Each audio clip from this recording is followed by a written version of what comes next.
Estimados alumnos, estimadas alumnas, tengan ustedes un buen día.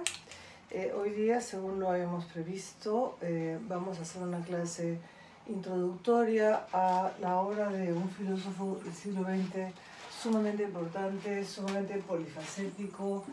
Es el filósofo alemán Jürgen Habermas,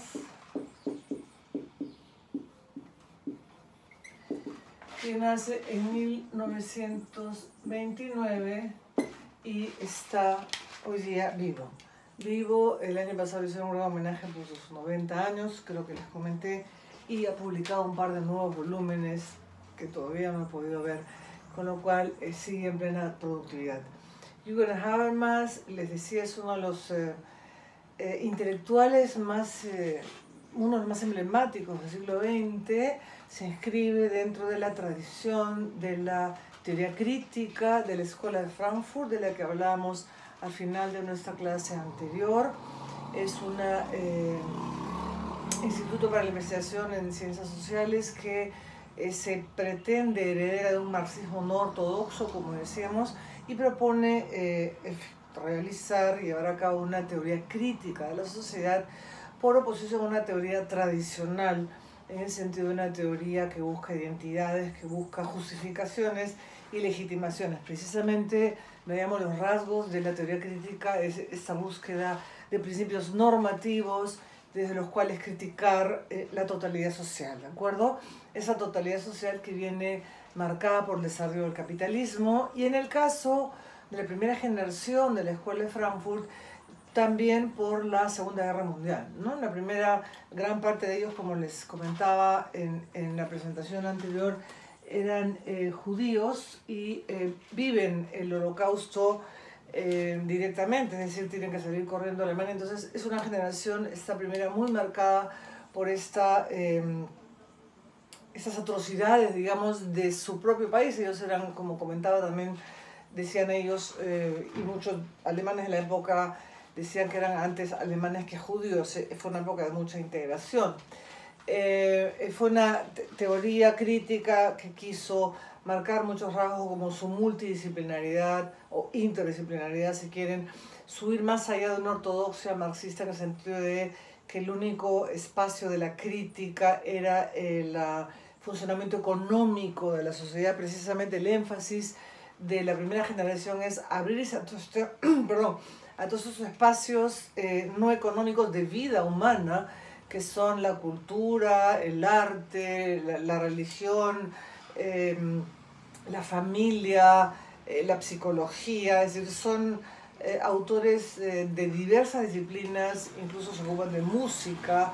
Es decir, la idea es que la crítica no tiene que apuntar solamente a esta instancia económica donde Marx quería leer la historia, y que la ortodoxia marxista convierte en una ciencia basada en la producción y nada más que en este ámbito. Precisamente la teoría crítica quiere ocuparse de todo aquello que equivocadamente se congeló como superestructura, ¿no es cierto? Todo aquello que no es lo económico, que es lo que en la ortodoxia dependía de la economía como determinación.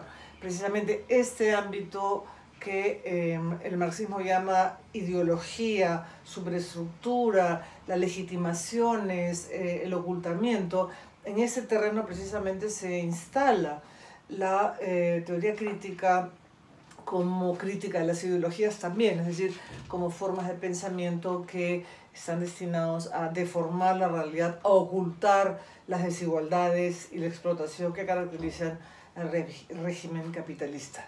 Jürgen Habermas es discípulo de esta escuela, fue asistente de algunos de los fundadores, de Marcuse, de Horkheimer, Adorno, y se formó en esa tradición. Entonces, toda su obra se desarrolla dentro de la propuesta general de una teoría crítica. Sin embargo, Habermas es filósofo y sociólogo, y desde el inicio de su obra pretende precisamente salir de esta especie de espíritu negativo que finalmente termina impregnando, de pesimismo, que termina impregnando, por razones más o menos obvias, a la primera generación de los teóricos críticos. No olvidemos que Adorno dijo que después de Auschwitz ya no se podía hacer poesía, ¿no es cierto? Entonces quedó una cierta negatividad, un cierto pesimismo, y es la generación de Habermas que comienza a repensar la teoría crítica y busca pensarla desde otros lugares y sobre todo, eso es muy interesante en su obra, en mucho diálogo con otras disciplinas, ¿no? Y eso va a caracterizar de manera importante su obra, que tiene, podríamos decir, dos grandes momentos. Incluso se habla de un segundo Habermas que implica un cambio de paradigma respecto de su propia propuesta inicial. Esa propuesta inicial, que comienza más o menos en los años 60, se propone, 1960 y adelante, se propone entonces una teoría social, filosofía social, dice él precisamente en alguna de sus obras, una teoría social que en tanto teoría crítica lo sea de diferentes formas de dominación e ideología que ya la teoría crítica y la obra de Marx pusieron de manifiesto. Entonces, una teoría social que en tanto teoría crítica lo sea de diferentes formas de dominación e ideología. Se trata, en la misma línea de Frankfurt, de poner de manifiesto, y eso va a ser una constante muy importante en la crítica y resurgimiento de la modernidad en Habermas. Él es considerado un crítico y a la vez un defensor de algunos de los ideales de la modernidad en el sentido de la racionalidad. No digo racionalización, sino formas de racionalidad que esta modernidad despliega, y trata desde el inicio de su obra, eso es cierto, de poner los límites de lo que ya los teóricos de Frankfurt llaman la primacía de la racionalidad instrumental, ¿no? Recuerdan ustedes cuando distinguimos al inicio del curso esas formas de actividad, la actividad caracterizada por una racionalidad de medios afines, una racionalidad instrumental, una racionalidad teleológica. Quiero poner en marcha tales medios para lograr tales fines. Es la racionalidad que prima en esta modernidad, en este capitalismo que hace de la producción de la mercancía, o de lo que llamará Marx el fetichismo de la mercancía, el punto culminante de realización de esta racionalidad de medios afines de la producción y del trabajo, ¿no es cierto? La obra de Habermas comienza con trabajos muy interesantes sobre temas de legitimación, pero sobre todo es un gran teórico, y eso ya anuncia mucho también lo que, las preocupaciones que van marcando su obra y que terminan en lo que está haciendo hoy, una propuesta en términos de acción comunicativa. Sobre eso vamos a hablar con calma luego y también en las clases. Habermas es el gran teórico del espacio público y de la formación de opinión en espacios públicos. Es importante esto porque es precisamente, fíjense, es formación de opinión, es actividad discursiva, es capacidad humana de ponerse de acuerdo en espacios que son una suerte de intermediación entre la sociedad civil y el Estado, ¿no? La idea habermasiana de espacio público es que son esos espacios donde los ciudadanos y ciudadanas, no consumidores, ojo, ya hay una distinción muy importante entre ser un consumidor y ser un ciudadano o ciudadana, espacios públicos donde ciudadanos y ciudadanas en pie de igualdad son capaces de generar opinión, de formar opinión, de generar consensos. Otra palabra clave en nuestro autor, se le llama en algunos casos el filósofo del consenso, espacio público y opinión pública que precisamente democratizan, en tanto permiten la participación de movimientos sociales, de grupos marginales y simplemente de ciudadanos y ciudadanas que participan. Tomemos nota de esas palabras: deliberación, participación, porque van a ser parte de lo que Habermas considera ahora una concepción peculiar de la democracia que veremos luego en estos días en la clase, ¿correcto?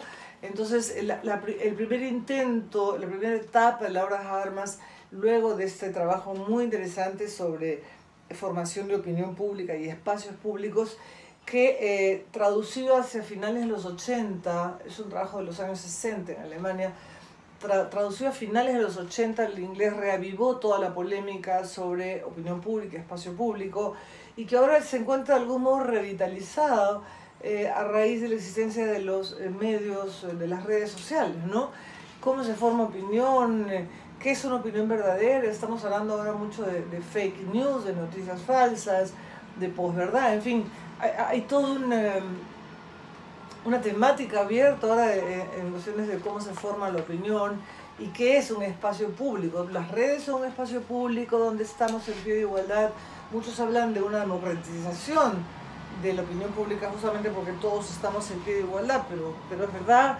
¿Qué significa? En fin, es un tema interesante a explorar y uno de los pioneros en este concepto de espacio público, opinión pública, justamente por poner acento en lo discursivo, en la posibilidad de acuerdos. No hay que olvidar que la palabra consenso, que yo siempre digo no es de censo, con C de suma opinión, sino de consentir, por eso es con doble S. El consentir a la opinión del otro u otra también significa que podemos disentir, ¿no es cierto? El consenso no simplemente estamos todos de acuerdo, sino discutimos, intercambiamos opinión, deliberamos y podemos eventualmente ponernos de acuerdo respecto, por ejemplo, a alguna forma de acción concertada, ¿de acuerdo? Y hemos vivido en el Perú y estamos viviendo formas de consenso, de disenso, por ejemplo, en torno a la pandemia, en torno a la disolución del Congreso anterior, que ha dado motivo a opinión, a discusión, a deliberación y eventualmente a acuerdos, y también siguen, como sabemos, los disensos. En esta primera etapa de su pensamiento, Habermas pretende, cito, fundamentar de manera epistemológica, es decir, en términos de conocimiento, y metodológica, en términos de metodología de la ciencia, la especificidad de la teoría crítica, ¿no? Entonces es un intento largo, dura muchos años, de fundamentación metodológica y epistemológica de la teoría crítica, es decir, qué tipo de conocimiento es la teoría crítica, qué tipo de conocimiento es el conocimiento crítico y cómo puedo dar cuenta de su especificidad, ¿no? Trabaja mucho tiempo, tiene libros muy interesantes, uno de ellos que sigue teniendo una pertinencia, que se llama, por ejemplo, Conocimiento e Interés, o Teoría y Praxis. Y Conocimiento e Interés precisamente trata de distinguir maneras diferentes de conocer, de hacer ciencia, que tienen distintos procedimientos metodológicos y distintos criterios de conocimiento para buscar ahí la especificidad de lo que se llama en ese momento la ciencia crítica o la teoría crítica, ¿no? Distingue a Habermas diferentes tipos de ciencia, lo que él llama ciencias empírico-analíticas, ciencias histórico-hermenéuticas, o sea, ciencias que interpretan. Las primeras son las que explican, dan cuenta de la naturaleza, etc. Las segundas son las ciencias histórico-hermenéuticas y las terceras serían precisamente las ciencias de orientación crítica, ¿no? Donde pone la teoría crítica, cuyos grandes modelos son el pensamiento de Marx y el psicoanálisis freudiano. Es aquí la especificidad de esa teoría viene marcada por lo que Habermas llama el interés por la emancipación del individuo, en el caso del psicoanálisis, de aquellas conductas y relaciones que le causan sufrimiento, aquellos modos en que el sujeto se autoengaña respecto de sí mismo. Y en el caso de Marx, la emancipación de formas de dominación e ideología, de dominación y de forma de justificación de esa dominación, que sería lo propio entonces de las teorías críticas de la sociedad, sobre este modelo, tratando de ser investigado en términos, como les decía, de epistemología y de metodología. Habermas aquí quiere establecer un vínculo entre teoría del conocimiento y teoría de la sociedad, ¿no? Una filosofía social que dé cuenta a la totalidad, buscado sobre o investigado, digamos, sobre la base de las diferentes formas que tenemos de conocer. Y de manera interesante, ya en esta época, Habermas decía que estas formas diferentes de actividad humana y de conocimiento humano surgen de contextos vitales distintos. Uno, dice él, es el contexto del trabajo, de ahí surge, por ejemplo, el interés por el conocimiento empírico, analítico de la naturaleza, y el otro es el terreno de la interacción simbólicamente mediada, interacción en lenguaje.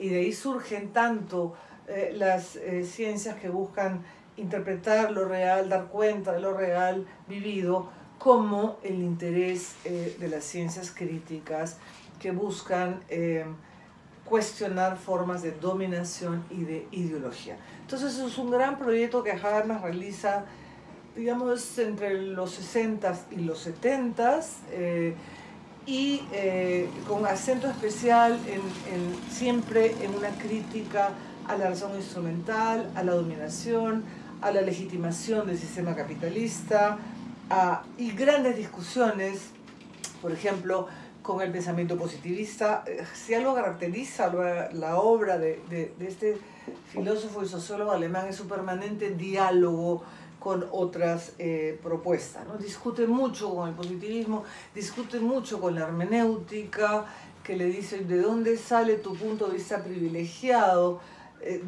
quiénes son los que son capaces de esa autorreflexión. Incluso Gadamer le llega, pero Gadamer es un representante de la hermenéutica filosófica. Gadamer le llega a preguntar, ¿y quién se autodenomina el psicoanalista de lo social? ¿Quién es el que dónde se para epistemológicamente alguien para decir esto es ideología, esto no? Habermas no pretende trabajar sobre la base, como no pretende nadie en la Escuela de Frankfurt, trabajar sobre la supuesta oposición ciencia-ideología. Recuerdan ustedes que la veíamos como una de las lecturas ortodoxas de Marx, ¿no es cierto? No, aquí la ideología no es lo que se opone a la ciencia, sino lo que pretende ocultar la dominación, deformar la realidad para justificarla, concepto que muchos actuales teóricos críticos contemporáneos todavía sostienen, ¿no? La ideología puede verse como todo el mundo de representaciones que compartimos, o como aquel aspecto de nuestras ideas, aquella dimensión de nuestras ideas que busca justificar, legitimar un orden existente, y es un orden en el capitalismo tardío, el capitalismo contemporáneo, caracterizado por la desigualdad, por la explotación, y lo que estamos viendo hoy día en nuestro país creo que reclama una aproximación crítica a nuestra realidad, y creo en ese sentido que la teoría crítica sigue aportándonos muchos elementos ya desde ciertamente otras perspectivas, ¿no? Precisamente lo que Habermas hace en los años 80, a principios de los 80, en diálogo con la sociología, con el psicoanálisis, con la filosofía del lenguaje, en diálogo, en discusión con el discurso posmoderno, ¿no? El elogio del disenso, de la diferencia, el fin de la racionalidad, porque ya llegamos a los extremos nucleares, llegamos al muro de Berlín, una vez caído el muro, entonces viva la diferencia, no busquemos universalidades ahí donde no las hay. Lyotard cuestionando esos grandes metarrelatos.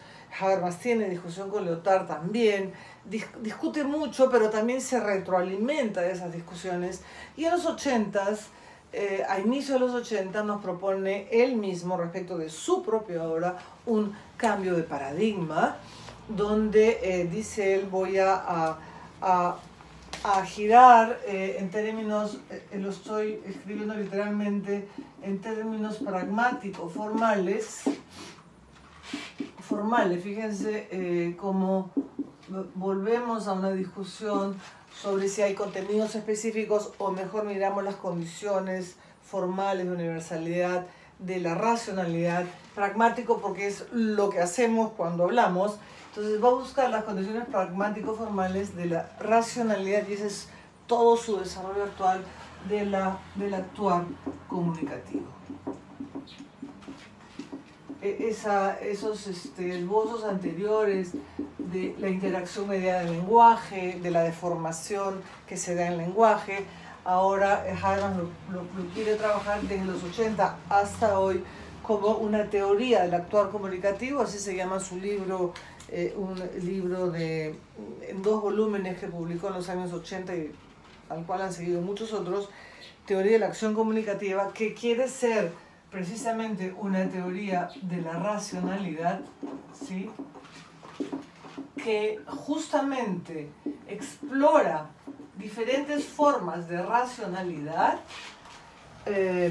como la instrumental, que es aquella que precisamente se quiere criticar desde la Escuela de Frankfurt, el dominio de la racionalidad de medios afines, y Habermas quiere explorar las distintas maneras que tenemos de ser racionales, y él encuentra que a nuestras formas de acción racional subyace la racionalidad del actuar comunicativo, es decir, del actuar que pretende llevarnos al mutuo entendimiento. Entonces lo que tenemos es un desarrollo muy grande de una teoría de la acción o concretamente del actuar comunicativo, que es al mismo tiempo una teoría de la racionalidad, ¿de acuerdo?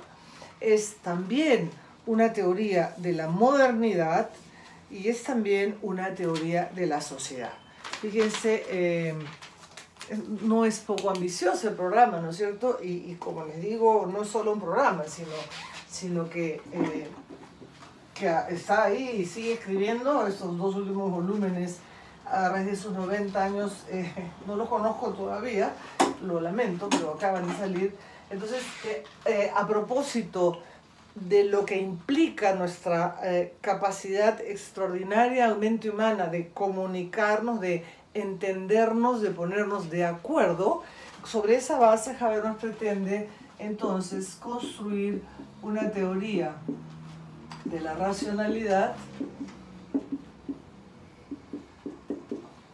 que es también una teoría de la modernidad, de la cual él sigue siendo gran crítico y también gran defensor, en el sentido de que precisamente la modernidad nos permite realizar esas racionalidades diversas que van más allá. Termina ciertamente en irracionalidades, en lo que la teoría de Frankfurt llama cosificaciones, fetichismos, reificaciones, ¿no? El hombre produce cosas en las que ya no se reconoce, e incluso discursos en los que no se reconoce.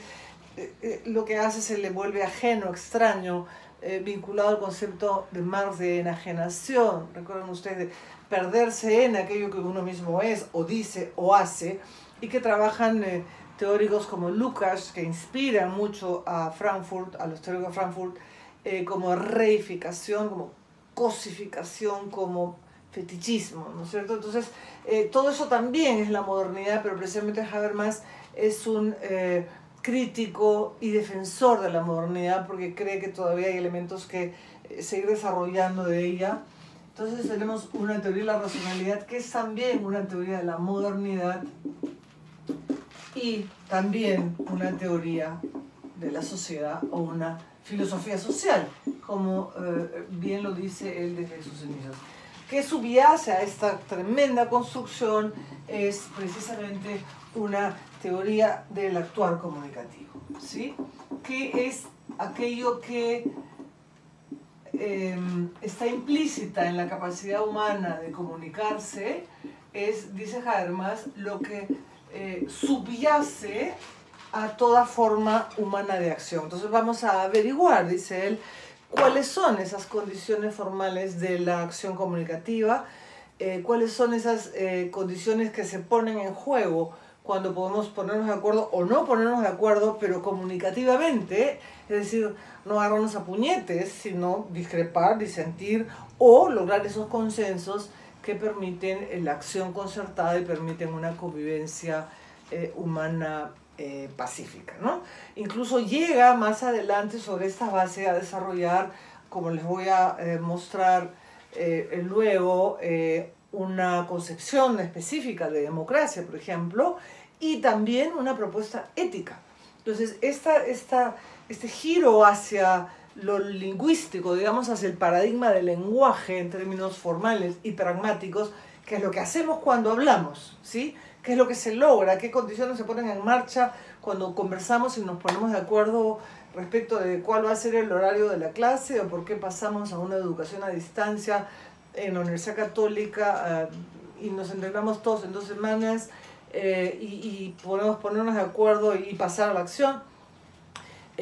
Habermas va a estudiar todas estas condiciones de la acción comunicativa, no en términos de contenidos, sino en términos formales, es decir, qué es lo que estamos presuponiendo simplemente cuando hablamos. Entonces dice por ello en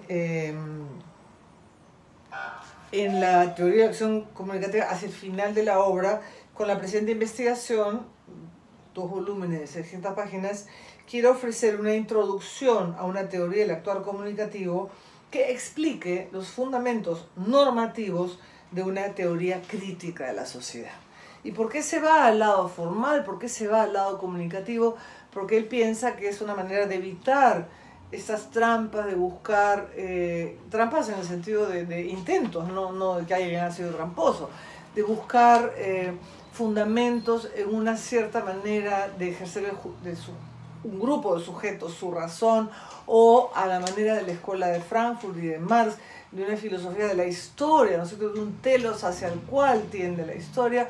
Y Habermas dice, no, por ahí ya no podemos ir, vamos a hablar ahora de interacción, de intersubjetividad, no de fundamentos en un sujeto específico, sino precisamente en recuperar la actividad humana, pero no limitándola a su racionalidad instrumental, sino aquello que subyace a nuestra racionalidad, que es precisamente el poder dar cuenta argumentativa de aquello que hacemos, ¿no?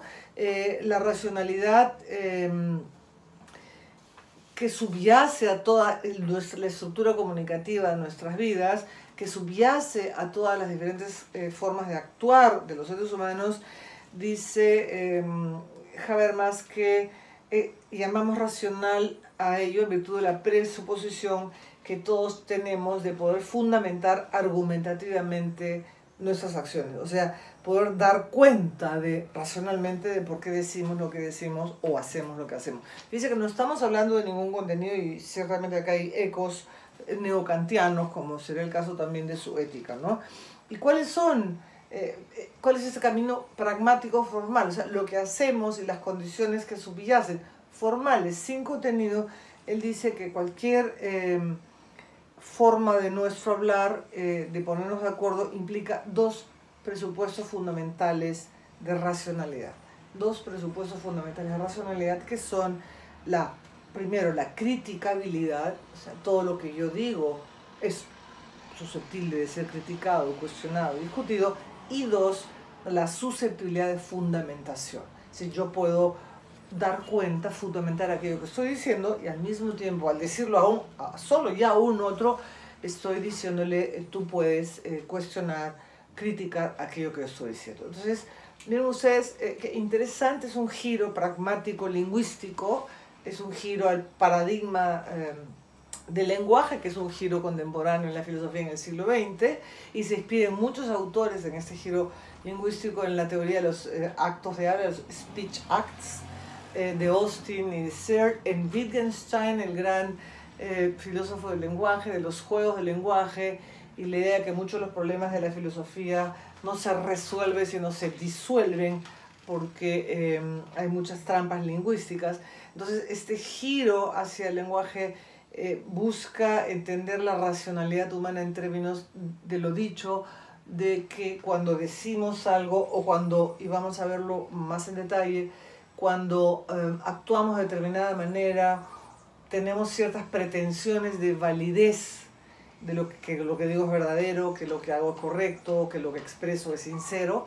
Estas pretensiones de validez tienen como sustrato una comunicación humana, una capacidad de interactuar el lenguaje que presupone que puedo ser criticada y que puedo fundamentar, ¿no? Esto implica, obviamente, hablar de seres humanos en pie de igualdad, de ciudadanos y ciudadanas que son capaces de generar esos consensos, pero asumiendo esos presupuestos racionales. Entonces es una construcción de una racionalidad comunicativa que a su vez es una crítica de la modernidad y un rescate de algunos de sus logros, y, como vamos a ver luego en nuestro curso de filosofía social, una teoría de la sociedad que Habermas, y eso lo veremos en clase, que Habermas distinguirá en dos grandes ámbitos, que son el ámbito del mundo de la vida y el ámbito del sistema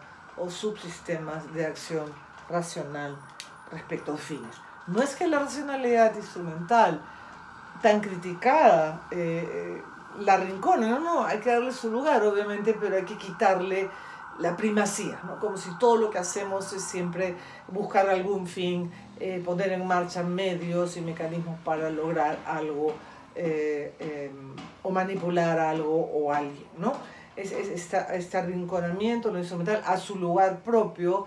Sin embargo, lo que Habermas diagnostica es que se ha expandido mucho el terreno de esta racionalidad, y a eso lo llama el sistema, que estoy usando las palabras técnicas, la racionalidad del sistema coloniza el mundo de la vida. Es decir, y también usa el concepto de desacoplamiento, pero creo que la idea interesante y que retoma también un filósofo también de la teoría crítica, también alumno de Habermas, fue su asistente, Axel Honneth, cuando habla de una gramática moral de las teorías contemporáneas que vienen caracterizadas por los que ya la Escuela de Frankfurt y Habermas llaman las patologías de nuestra sociedad, ¿no?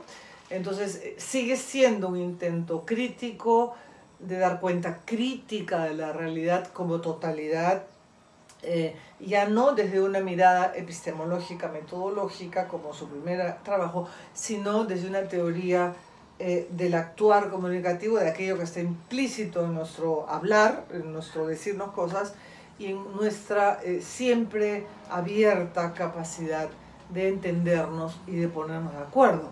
Si no, la vida no sería posible, ¿no? Entonces, se trata de manifestar aquello que está implícito en lo que hacemos cuando hablamos, cuando nos entendemos, y analizar estas estructuras formales se convierte, o pretende Habermas convertirlo, en principios normativos desde los cuales poder criticar las sociedades contemporáneas. Entonces seguimos en este ímpetu crítico de Marx, retomado por la Escuela de Frankfurt y revitalizado en una teoría crítica hasta el día de hoy. Siguen produciendo cosas muy interesantes, muy sugerentes en esa perspectiva de seguir, digamos, seguir reconociéndonos como seres de razón, racionales, no solamente como seres de ruptura y disensos y performativos, sino una racionalidad que se despliega de muchas maneras y a la que le subyace la posibilidad del acuerdo y del consenso, y por lo tanto de una vida en principio de seres más iguales o menos desiguales, con mayor reciprocidad, y que seamos capaces, por ejemplo, de solidaridad. Todo eso lo desarrollaremos con los textos en la clase. Espero que esto les haya servido un poquito como una introducción al pensamiento de un autor muy complejo, muy creativo y muy abierto al diálogo, a la discusión con otras corrientes, y además un personaje público en Europa muy comprometido con el Estado social de bienestar y con la idea de la Unión Europea, por ejemplo, ¿no? Un gran defensor de la comunidad europea como una manera de caminar hacia adelante como sociedades, en su caso las europeas, ¿no? Muchas gracias y nos vemos en clase más adelante.